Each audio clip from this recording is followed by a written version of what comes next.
Coal block की नीलामी पर प्रदेश की सियासत दिनों दिन गर्म होती जा रही है। बात कोल ब्लॉक की नीलामी से उठी थी, लेकिन आरोप प्रत्यारोप का दौर ऐसा शुरू हुआ कि पूरा मामला ही बयानबाजी में शिफ्ट होता नजर आ रहा है।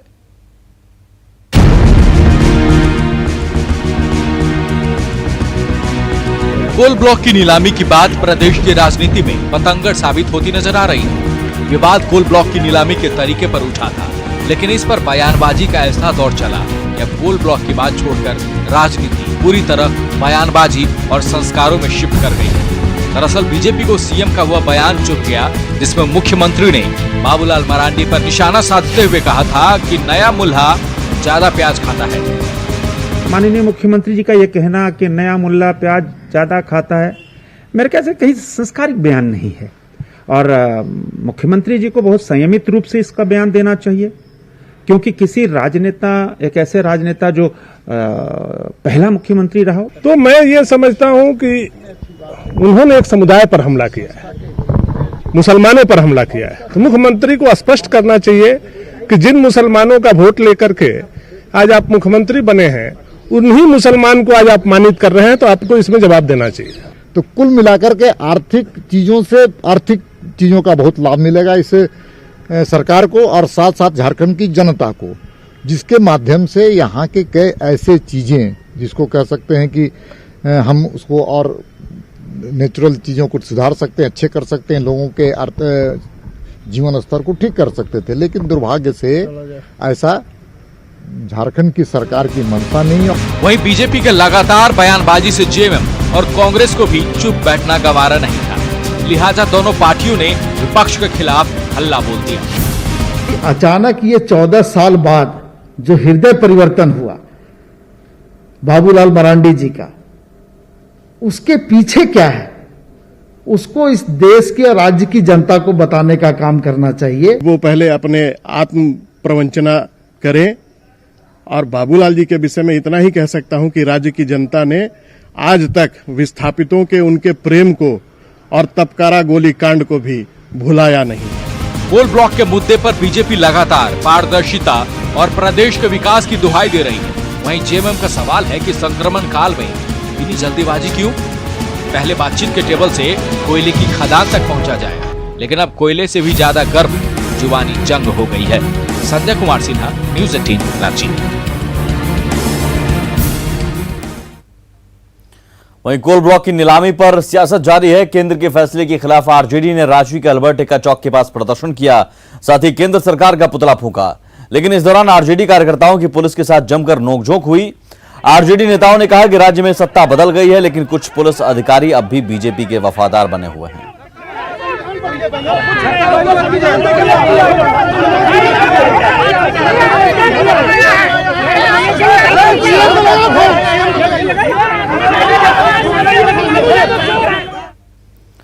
बीजेपी आज डॉक्टर श्यामा प्रसाद मुखर्जी की पुण्यतिथि को बलिदान दिवस के रूप में मना रही है। इसे लेकर प्रदेश के सभी 513 मंडलों में श्रद्धांजलि कार्यक्रम का आयोजन किया गया है। रांची के कोकर स्थित बांधगाड़ी में पार्टी के संगठन महामंत्री धर्मपाल सिंह ने डॉक्टर श्यामा प्रसाद मुखर्जी की प्रतिमा पर पुष्पांजलि अर्पित की। इस दौरान उन्होंने कहा कि डॉक्टर मुखर्जी आजीवन देश की एकता और अखंडता के लिए संघर्ष करते रहे। कश्मीर को लेकर जो सपना उन्होंने देखा था, उसे आज पीएम मोदी ने पूरा कर दिया है। वहीं उन्होंने कोल ब्लॉक की नीलामी के मुद्दे पर केंद्र सरकार की नीति का समर्थन किया और बाबूलाल मरांडी पर दिए गए सीएम के बयान की निंदा की। जिस प्रकार के मुद्दों का विरोध कर रहे हैं, शायद उनको नहीं करना चाहिए। जो कोल आवंटन वाला विषय भी आया है और इसमें जो केंद्र सरकार ने निर्णय लिया है, इसमें सबसे अधिक लाभ झारखंड को ही होने वाला है। झारखंड में एक बार फिर नेता प्रतिपक्ष का मुद्दा गर्माता जा रहा है। चुनाव आयोग के फैसले से उत्साहित बीजेपी ने विधानसभा अध्यक्ष से जल्द निर्णय लेने की मांग की है। इतना ही नहीं, बीजेपी ने स्पीकर पर दबाव में काम करने का आरोप भी लगा दिया है।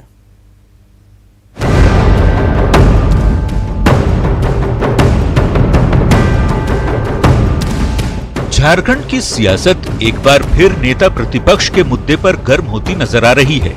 विलय की मंजूरी के बाद राज्यसभा चुनाव में बाबूलाल मरांडी को बीजेपी का सदस्य मानने के चुनाव आयोग के फैसले के बाद एक बार फिर बीजेपी आक्रामक दिख रही है। बीजेपी नेताओं ने स्पीकर से मिलकर जल्द से जल्द बाबूलाल मरांडी को नेता प्रतिपक्ष का दर्जा देने की मांग की है। बीजेपी का कहना है कि स्पीकर के पास इस मामले में अब देरी करने की कोई वजह नहीं है। चुनाव आयोग ने स्वीकार कर लिया है कि जो भी विलय हुआ है वो विधि सम्मत है। अब कहीं भी हमारे स्पीकर साहब को किसी भी प्रकार का कोई भी तरह का अड़चन सामने नहीं आना चाहिए। सरकार की मंशा भी साफ होनी चाहिए, क्योंकि हमको ऐसा महसूस होता है कि लोकतंत्र में विधानसभा अध्यक्ष की एक निष्पक्ष भूमिका होती है। अब आम लोगों को लगता है कि कहीं न कहीं इस पर कहीं कोई राजनीतिक दबाव तो नहीं है। बीजेपी ने स्पीकर पर दबाव में काम करने का आरोप लगाया है, जिस पर जेएमएम ने पलटवार किया। वहीं स्पीकर ने कानून विशेषज्ञों की सलाह पर ही नेता प्रतिपक्ष पर कोई फैसला लेने की बात कही है। भारतीय जनता पार्टी जिस तरह से दबाव बना रही है, जिस तरह का उनका बयान आ रहा है, निश्चित रूप से ये दुर्भाग्यपूर्ण है।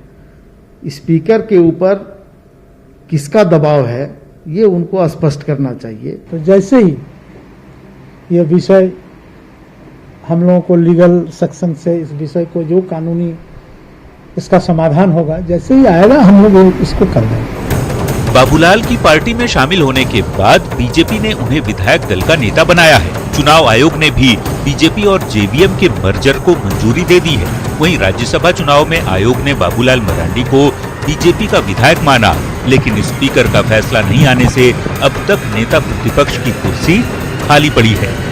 संजय सिन्हा, न्यूज़ 18, रांची। जेएमएम ने नगर विकास विभाग के पिछली सरकार के दौरान के 5 साल के कार्यों की जांच की मांग की है।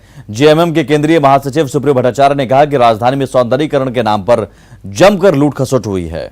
राजधानी का ड्रेनेज सिस्टम पूरी तरह बदहाल है। साथ ही बड़ा तालाब समेत शहर के कई तालाबों को सौंदर्यीकरण के नाम पर बर्बाद कर दिया गया। उन्होंने कहा कि पिछली सरकार में मंत्री से लेकर संतरी तक लूट में शामिल थे। उन्होंने जुडको के कामकाज पर भी सवाल उठाए। बिना मतलब का जो काम यहां पर हुआ है और जिस एजेंसी से काम करवाया गया है वो सब आज संदेह के घेरे में। एक अच्छा खासा वाटर बॉडी जिसको हम लोग डिस्टिलरी तालाब के नाम से जानते थे, उसको जबरन भरकर विवेकानंद पार्क बना दिया गया। आगे बढ़ते हैं। कोरोना संकट का असर भगवान जगन्नाथ की रथ यात्रा पर भी पड़ा। रांची समेत राज्य भर में रथ यात्रा नहीं निकली। मुख्यमंत्री हेमंत सोरेन ने रथ यात्रा की अनुमति नहीं देने के लिए भगवान जगन्नाथ से क्षमा मांगी।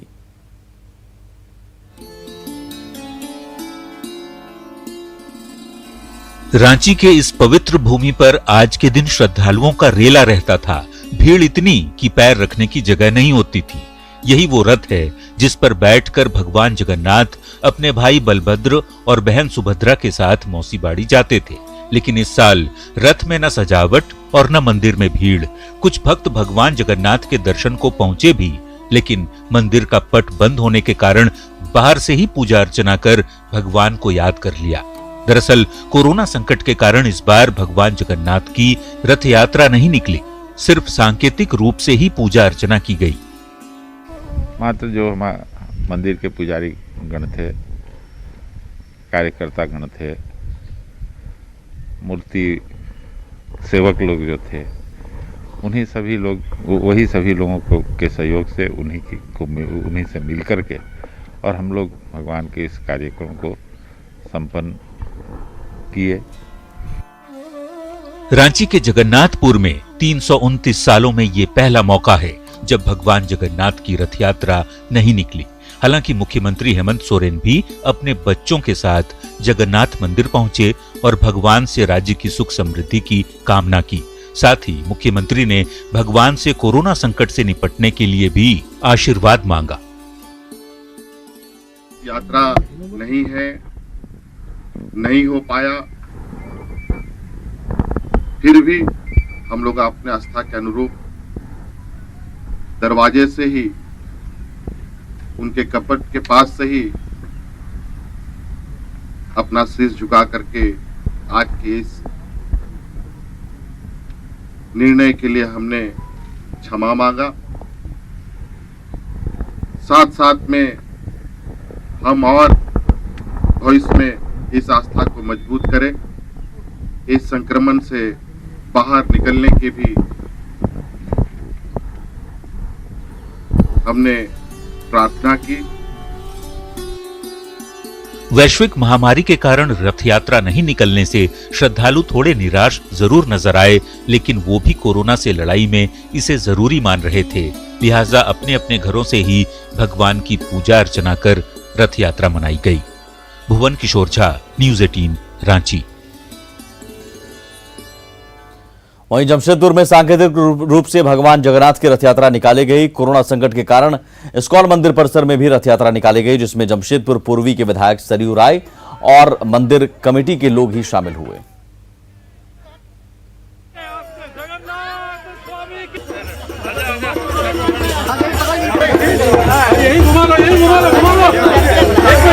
भगवान जगन्नाथ प्रभु की रथ यात्रा थी। सांकेतिक रूप से वो मौसीबाड़ी गए हैं। क्योंकि कोरोना का संकट काल है, इसलिए इनके मंदिर परिसर में ही रथ यात्रा संपन्न हुई है। हम सभी भगवान से प्रार्थना करते हैं कि जनता को संकट से मुक्ति दिलाएं। झारखंड में मानसून की अच्छी बारिश से नीली क्रांति को बल मिला है। इस साल राज्य में 2,30,000 टन मछली के उत्पादन का लक्ष्य रखा गया है। अगर सब कुछ सही रहा तो झारखंड मछली का निर्यातक राज्य बन जाएगा।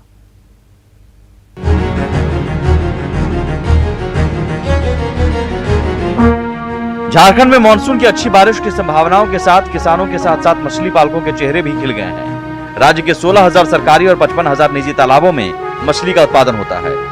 साथ ही 423 जलाशय और 1 लाख डोभा में भी मछली उत्पादन कर झारखंड को अग्रणी राज्यों में शामिल करने की कोशिश शुरू हो गई है। मछली का बहुत अच्छा उम्मीदवार होने का ये है। कौन कौन मछली लगाए हैं आप लोग? यहाँ पर रेहू है, कतला है, ग्लासकार है, मिर्गा है। लॉकडाउन में बेरोजगारी वाला सिचुएशन जो काम कर रहे हैं उसमें आ रहा है, तो सोच रहे हैं दूसरे काम से कुछ इनकम का स्रोत निकाला जाए। मानसून की अच्छी बारिश से तालाब भरे हुए हैं। ऐसे में मत्स्य निदेशालय ने भी रिकॉर्ड 2,30,000 मीट्रिक टन मछली उत्पादन का लक्ष्य रखा है। लक्ष्य इस बार हम लोग का 2,30,000 टन का करीब है और उम्मीद है कि हम लोग जितने भी तरह के जल क्षेत्र हैं, जैसे कि जलाशय हैं, छोटे जलाशय हैं और फिर तालाब है, फिर डोभा है, फिर जो है सो सिंचाई कुएं हैं, इसके अतिरिक्त जो है सो बहुत से ऐसे जगह हैं जहां की पानी जमा रहता है, उसमें भी हम लोग कोशिश करेंगे कि सभी में मछली का बीज का संचयन हो जाए। झारखंड के गठन के वक्त राज्य में सिर्फ 14,000 टन मछली का उत्पादन होता था, जो बढ़कर 2,08,000 टन तक हो गया। उम्मीद है कि मछली उत्पादन के क्षेत्र में जल्द ही झारखंड अग्रणी राज्यों में शामिल हो जाएगा। उपेंद्र कुमार, न्यूज़ 18, रांची।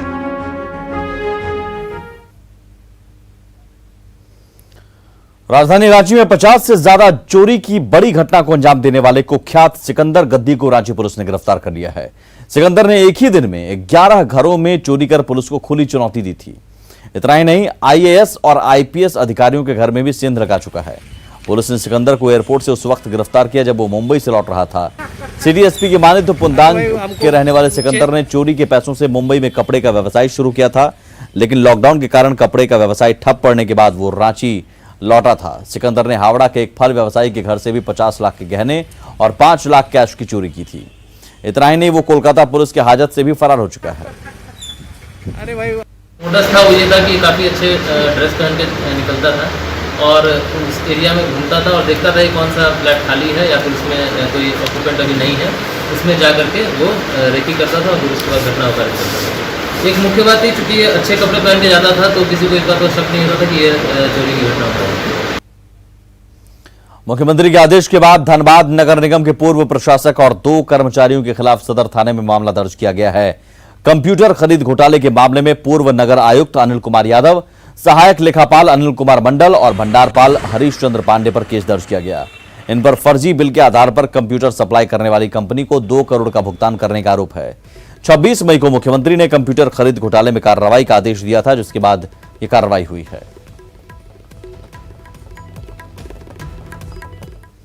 और देवघर से बड़ी खबर है, भारी मात्रा में विस्फोटक बरामद किया गया है। 120 पेटी से ज्यादा जिलेटिन की बरामदगी हुई है। कई पेटी डेटोनेटर और केमिकल बरामद किया गया है।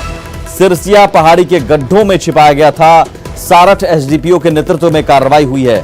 खागा और चित्रा पुलिस की संयुक्त कार्रवाई में यह सफलता मिली है। और देखिए, इन गड्ढों में भारी मात्रा में विस्फोटक छिपा कर रखा गया था। 100 पेटी।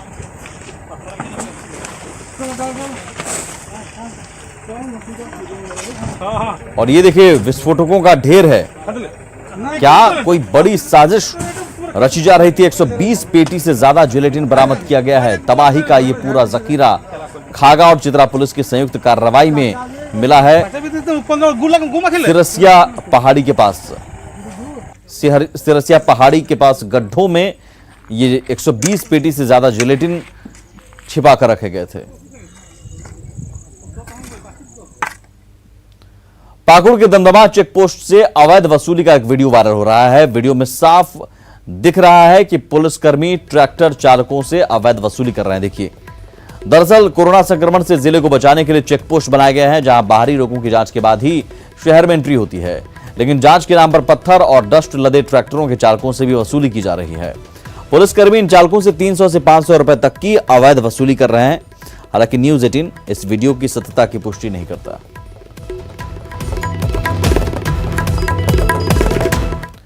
गोड्डा जेल में चोरी के एक आरोपी बबलू शाह की संदेहास्पद मौत हो गई। परिजनों ने जेल प्रशासन पर इलाज में लापरवाही का आरोप लगाया है, साथ ही उच्च स्तरीय जांच की मांग की है। वहीं जेल अधीक्षक ने हार्ट अटैक से मौत की आशंका जताई है। दरअसल 17 जून को खस्सी चोरी के आरोप में बबलू शाह के साथ मारपीट हुई थी, जिसके बाद पुलिस ने बबलू शाह को गिरफ्तार किया था। लेकिन परिजनों का आरोप है कि मारपीट में घायल बबलू शाह का सही तरीके से इलाज नहीं हुआ, सिर्फ कोरोना टेस्ट के बाद जेल भेज दिया गया।